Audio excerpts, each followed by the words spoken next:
Okay, so this problem concerns review problem 1.2. A cereal company puts a prize in 95% of their boxes. If you buy 500 boxes, estimate the chance that you will collect at least 480 prizes. Now, this particular problem, we can use the normal approximation to be able to estimate this. So if we let x be equal to the number of prizes, then the exact answer would be that x follows the binomial distribution. We have 500 attempts, and the probability of success is 0.95. So we could hypothetically add up the chances of 480 successes, plus 481 successes, plus 482 successes, and so on. But it'd be a whole lot easier to be able to use the normal approximation to be able to estimate this answer. To use the normal approximation, we first need a couple of things. First, we need the mean. The mean is equal to 500 times 0.95. And I did the arithmetic ahead of time, and I believe the answer there is 475. We also need the standard deviation. And the standard deviation is equal to the square root of 500 times the probability of success, 0.95, times the probability of failure, which is 1 minus 0.95, or 0.05. Then multiplying these together, and I did this ahead of time, we get 23.75, which is approximately 4.8734. Okay, so finally, we need to find the probability that x is at least equal to 480.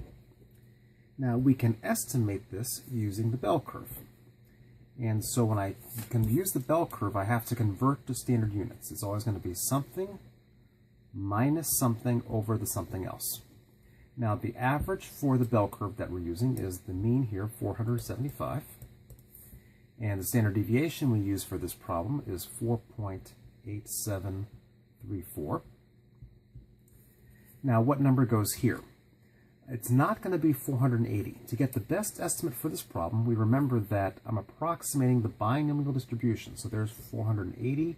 There's some probability associated with 480. Then there's some other probability associated with 481.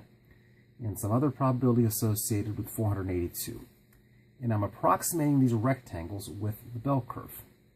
So if I want to find the area under the curve, if I want to estimate the areas of these rectangles, then I need to use the left edge for this particular problem of this rectangle in order to estimate this probability.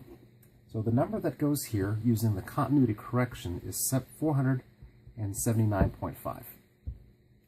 And that is a slight correction in order to account for the fact that I'm approximating these rectangles by a bell curve.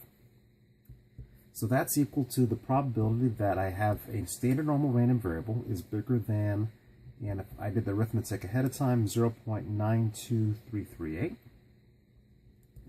And then I use my calculator or Microsoft Excel or else the normal table to find this probability. I certainly don't use numerical integration.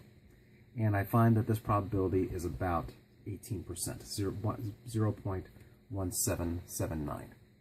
And so that is the way that I approach this problem. I have something that is approximately binomial, where I have a very large n and a very large p. So n times p is bigger than 5, n times q is bigger than 5, and so I can safely use the normal approximation for finding this probability.